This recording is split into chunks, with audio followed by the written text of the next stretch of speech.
Let's talk about takedowns in jiu-jitsu. Everyone gets up in arms about the topic. You'll hear people say you need to do some wrestling, do some judo, but there are some key differences that make these disciplines insufficient on their own, and I emphasize on their own. Before anyone starts thinking I'm hating on these sports, I think these stand-up focused arts are fantastic. Most of my study these days is on wrestling and judo and how to apply it within jiu-jitsu, but you need to understand what is different. There are three differences: attire, submissions, and rule set. I list attire first because this has the greatest immediate impact and places limitations on what you can physically do. In Jiu-Jitsu, we use a combination of gi and no gi attire. Now, some people might think, well, in the gi, I'll do judo, and in no gi, I'll do wrestling. But this overlooks some massive issues. In the gi, lower body takedowns are still on the table, which is something that is not included in modern judo. If you wanted to apply wrestling to the gi, the gripping with the jacket and pants completely changes the setups. In no-gi, the absence of wrestling shoe has a massive impact on one of the most effective takedowns in wrestling, the single leg. Without the shoe, low singles typically become a catastrophe, and the ability to extract your leg from a high single is easier. Again, this is not to say that these things don't work, but what I'm trying to reiterate is that we can't expect to just plug in these skills without some significant modifications. The next key difference is submissions. Of the various standing arts, wrestling is the only one without any submissions, but judo, sambo, and catch wrestling all have submissions. So the question is, how does this change it? Variety and viability. Jiu-jitsu allows for the greatest variety of submissions ranging from strangles to leg locks, which both judo and sambo limit. Only catch wrestling is the exception, and this is where my second point, viability, matters. In Jiu-Jitsu, we can use submissions in both an offensive and defensive capacity. Both judo and catch wrestling don't allow flying submissions, i.e. submissions where you can concede to the floor because it's either banned in the case of judo or you're pinning yourself in catch wrestling. In Jiu-Jitsu, we can use submissions as a counter to many takedown attempts, either to a submission, to deny the takedown, or even a reversal. We're going to be looking at more of this with Mika Garvao and Kente Uemoto. The last difference is rule set. When I say rule set, I'm specifically talking about criteria for a takedown and also pacing. In Jiu-Jitsu, it's significantly more difficult to score a takedown because the criteria for a score, particularly under ADCC rule sets, is almost ridiculous. And what this oftentimes leads to is the opportunity to instead take remount. Taking the back in either of these other arts, except for judo, is pinning yourself, while in jiu-jitsu, you're placing yourself in the highest scoring and most effective position. The battle for turtle and remount is one of maybe the most significant skills in jiu-jitsu. Now, the other aspect of the rule set that is very different is pacing, both the length of a match and the enforcement of stalling. In these other standing arts, there is a heavy enforcement on stalling that you just don't see in jiu-jitsu. This is combined with the longer match times, which sometimes stretches to over an hour in some rare cases, which means we need to use more conservative and efficient setups for takedowns. If you approach a match with aggression and pacing of judo or wrestling, a conservative opponent can gash you out quite fast. With all this in mind, I then want to revisit a fantastic match from a few years ago, Mika Garvao versus Kente Uemoto, where we saw Kenta employing wrestling against Mika, who focused mostly on countering with jiu-jitsu, a combination of arm bars and guillotines. Mika also has a background in judo that he's adapted very nicely for no-gi jiu-jitsu, particularly his sasai. So let's get going here on this match between Kenta and Mika. So again, to reiterate, the key things we're looking at is the difference between both the attire, the submission aspect, as well as the rule set, and we're thinking about like pacing and the ability to score takedowns. Now, just keep in mind for this match, it's a WNO rule set, which they will. There's no actual scoring of points in this one, but still understanding what is like the criteria for a takedown. We'll talk about this a little bit like as we go through the match, even though it doesn't necessarily apply to this rule set, because what's going to be more interesting is going to be mainly pacing and the implementation of submissions through this match.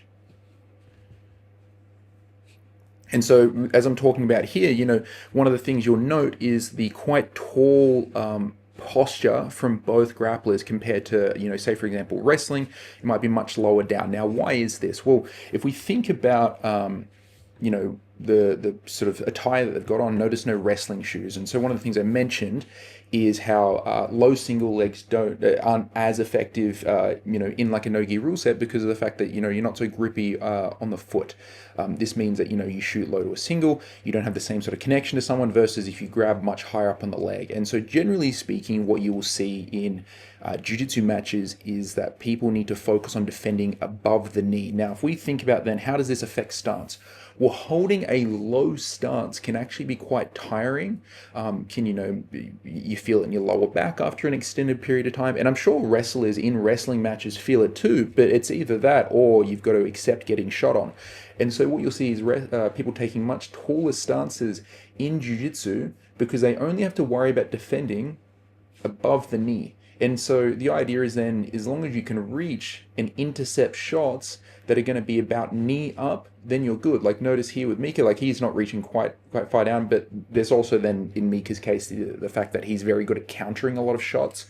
So this is something to keep in mind too. But generally speaking, for wrestling stances, you stand a little bit taller, and so this is why I mentioned like attire is one of the sort of more immediate things that can affect what we can do in a match. So just keep this in mind as we go through.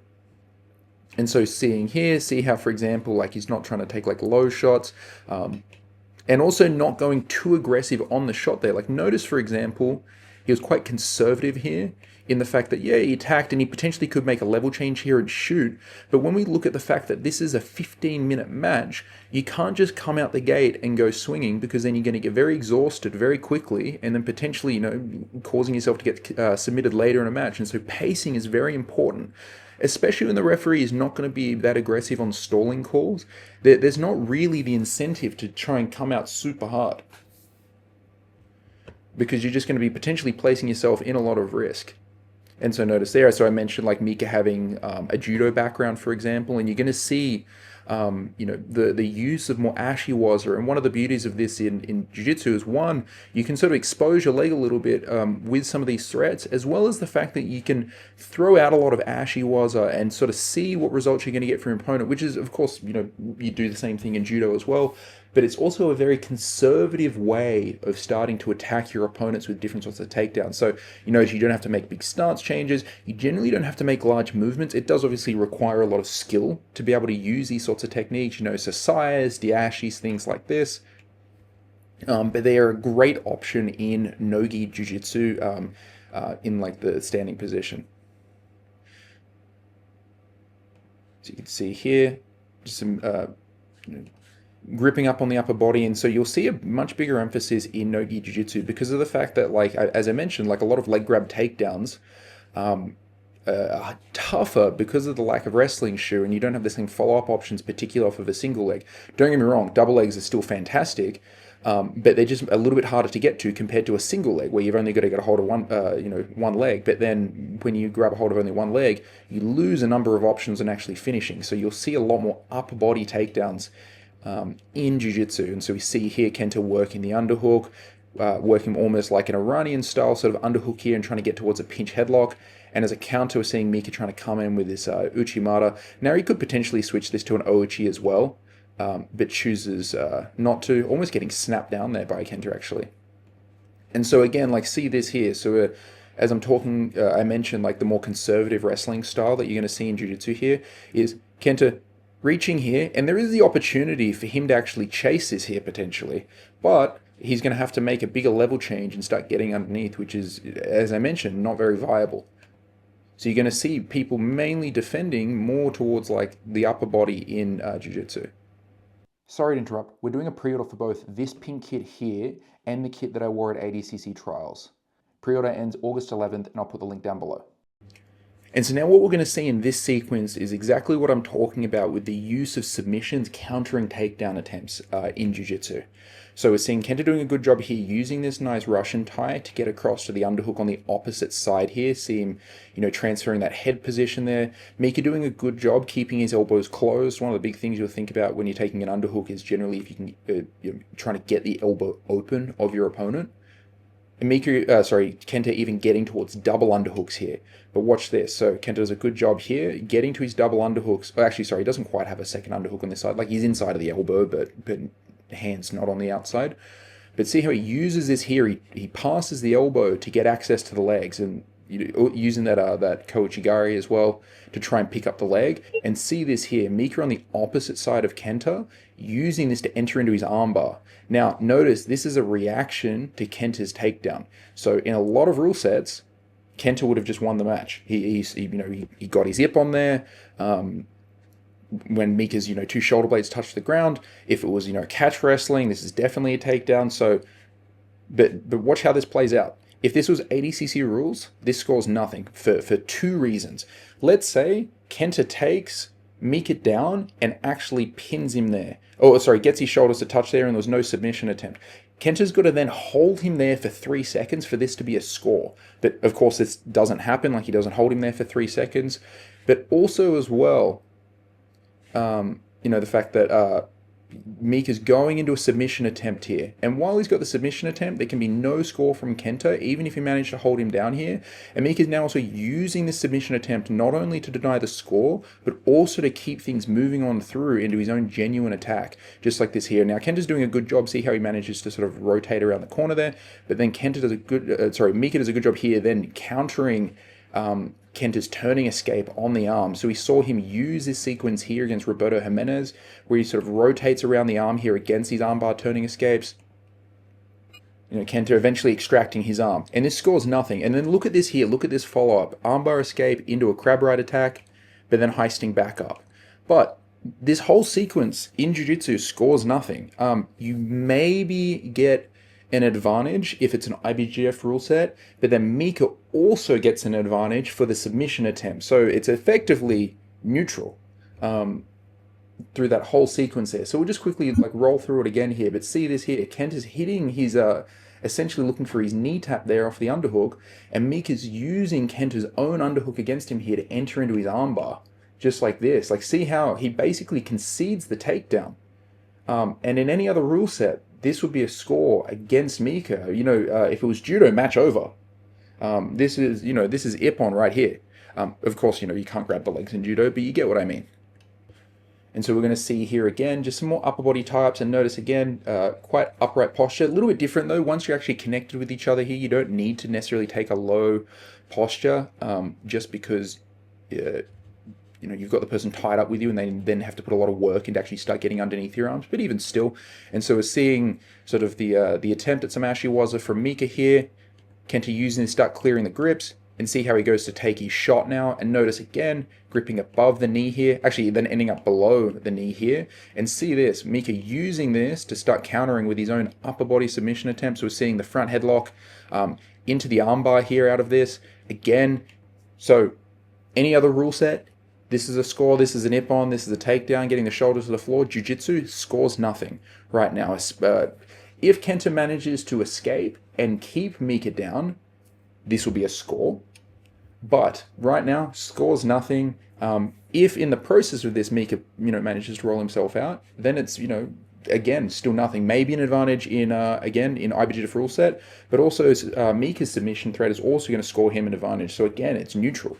So I think this is very important to understand these differences here. But still, nice shot here from Kenta, picking him up. Mika countering with his own guillotine attempt here. So he's essentially working like a cow catcher style guillotine setup. Left leg gets to the outside. He's bringing his right leg out here to try and set up the triangle. So we've got the Udagatami, so this inverted armbar setup here into the triangle. And Kenta doing a good job here. So notice this defense. Now, just on a separate topic, this defense here is one of the best triangle defenses you can use, where we have a look. So watch what Kenta's doing here. So bringing hands inside, framing towards the chest, and then he's going to turn out in this direction, and he's going to look to try and force Mika to touch his chest to the floor. Watch this here. So see this. So think about this for a second if we go back. Sorry, I know this is deviating from the topic of takedowns, but this is important to understand. So Mika's got his triangle set up here. One of the things we consider when we're attacking triangles is distance of our heads. So Kenta's head here, Mika's head here. Mika wanting to close that distance, Kenta wanting to, expand that distance there. And when people talk about posture inside of triangles, what they're talking about is how do you increase the distance between your two heads here. So we keep this playing on. See how Mika brings Kenta's head closer to him here, just like this, and see how Kenta's trying to, stand up and trying to bring his head away. So there's this battle of distance between head position here, just like this. See how, for example, Mika's holding his shin, he's using this to control how far away Kenta's head is. So watch this here. The escape we use, and this is, again, the number one escape you can use from a triangle in Jiu-Jitsu, this just works very consistently at a high level, is going to be to use the floor as a barrier on your opponent's chest to increase the distance between your opponent's head and yours. So watch this here. Framing to the chest, He's going to turn belly down here, watch this, to force the floor against Mika's chest, and now their heads are very far away from each other here. And now Mika's going to have his follow-up into the armbar, of course. So this is when we start seeing some of the reverse hitchhiker options here. Kenta trying to turn, move, escape. Watch this here, see how he's trying to keep his elbow misaligned. So he's trying to bend it here rather than allowing his elbow to line. Sorry, that's a really wonky sort of line. Let me do a better one now, where we're thinking about having our elbow misaligned from our wrist and shoulder here. Mika trying to constantly realign that arm.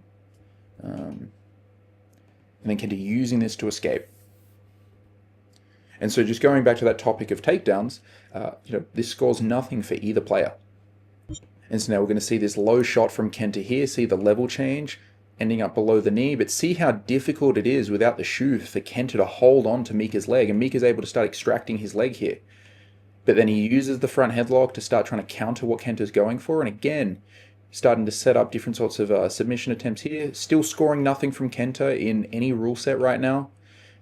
Deep guillotine attempt here, and then now as a result, Mika actually reverses position, so this would actually be a score for Mika.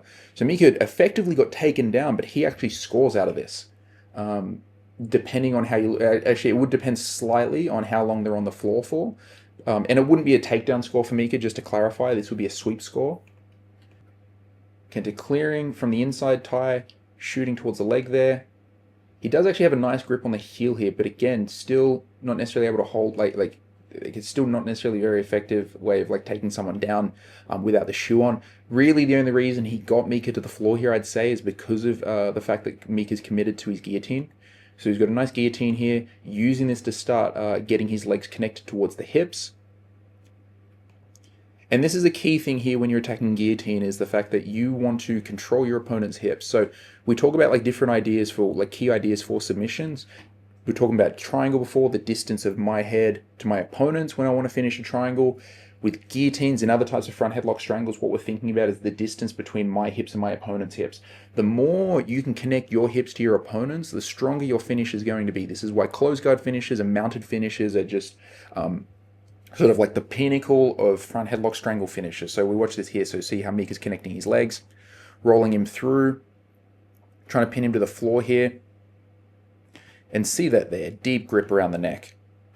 Now, even better, so I've said distance of hips, is we want to connect our legs around our opponent's hips to pull our hips into our opponent. So this half guard finish here, not ideal compared to a closed guard or an actual mounted finish.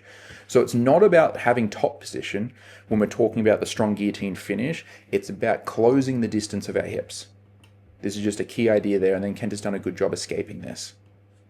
And so we see here probably a better takedown option for Kenta. Yeah, so see how he faked for the leg there. Mika doesn't even react. And I mentioned this before, that Mika's very happy countering a lot of single legs here. But Kenta does a good job picking up his snatch single here. But see this here, and this is what I was talking about with when we start ending up in high single situations, is the inability to control the end of the foot. And this is kind of what I was talking about before on Kenta's low single attempt. And when I said, okay, Kenta's got a hold of the heel there, but he really only put Mika to the floor because of the fact that Mika was reaching for his front headlock. And this is exactly what I'm talking about here when we come to the high single, is the fact that without the shoe, this is very difficult for Kenta to keep a hold of. He does a good job shooting in, but picking up his snatch single here. He moves towards a high single leg. Mika's doing a good job here, extracting his leg. Doesn't require a lot of flexibility. I do exactly the same thing in this situation, and I have pretty poor hip flexibility. And then because of the lack of shoe, very easy for Mika to extract his foot. And then as I mentioned before, some of the Ashi was here. So this is just such a nice option. The use of not really Sasai, because he's not pulling him towards him. It's more of a Diashi, I guess. Someone else will probably correct me on the exact terminology for this type of foot sweep. But just because of the fact that he's advancing towards him, in my mind, that's a Diashi, even though he's not necessarily on the foot.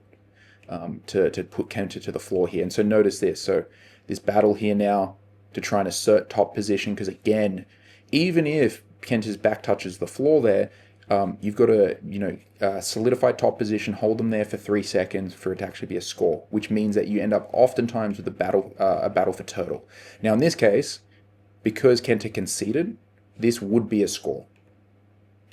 Even though his back's off the floor there, or actually actually, sorry, depending on the rule set, this is a score regardless of rule set because Mika's inside of Kenta's guard in ADCC rules. This would be a score for Mika because Mika only needs to have Kenta on his butt.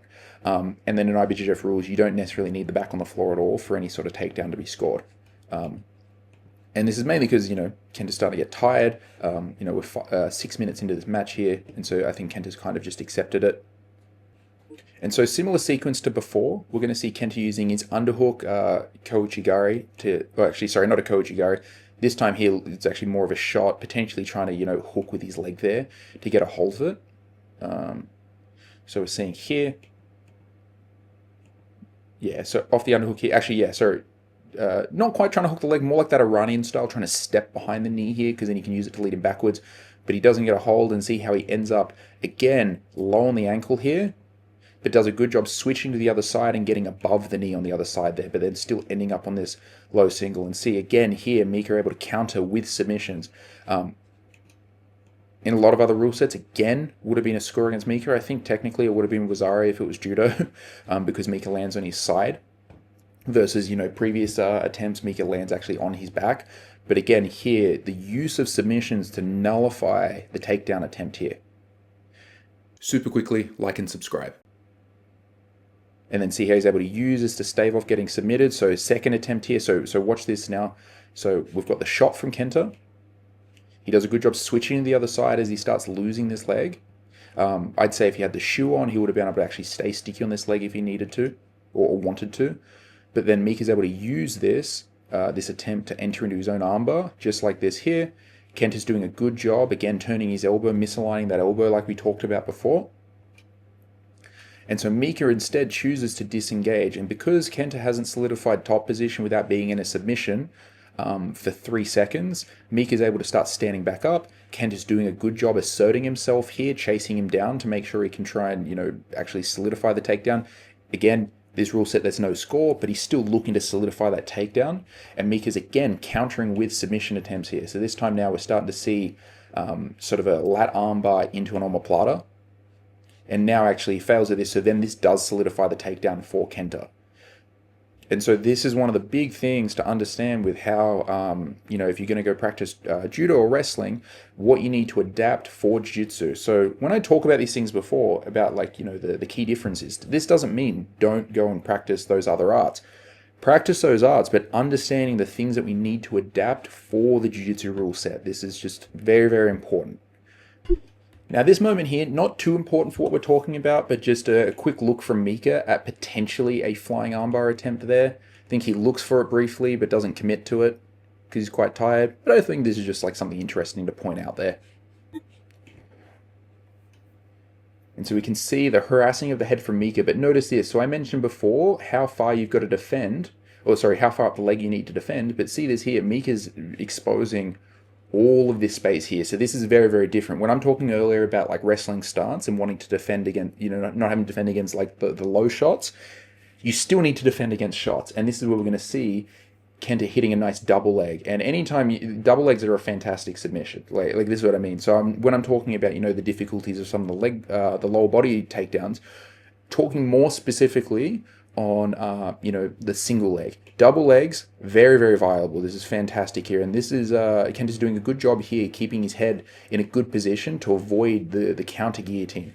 And so something that you got to keep in mind as I'm talking before about like adapting, say, for example, wrestling for jiu-jitsu is going to be the fact that you need to understand, okay, if I just shoot, I can get put in a front headlock or I can get put in a guillotine. And even if I put the guy to the floor, I'm still in a submission. And so what you need to do is then adapt your double leg, shooting oftentimes with your head in the center rather than a lot of these sort of turn the corner finishes that you'll see in wrestling. Shooting more square, like blast double style is much better for jiu-jitsu. Just like this here. And then notice this here, Kenta bringing himself over the top, asserting top position here to allow himself to solidify the takedown, which is the key thing in jiu-jitsu, is like solidifying the actual takedown. Now, this is the other probably big thing that I didn't quite talk about before, but this is not so much to do with takedowns in jiu-jitsu, but the fact that even after the takedown, there's the rest of the match that needs to happen. And in this case here, Mika uses his guard to start, threatening different arm locks, and ultimately uses it to try and take Kenta's back, and then finishes him from the back. Now, I'm not going to focus too much on this, just simply the sequence there from the armbar to turtle, using this to take the back on Kenta, and ultimately strangling him. But yeah, so I think this is just a fantastic match to illustrate a lot of the big differences that you will see in jiu-jitsu when it comes to takedown. And we just need to understand like these differences when we want to employ takedowns for jiu-jitsu.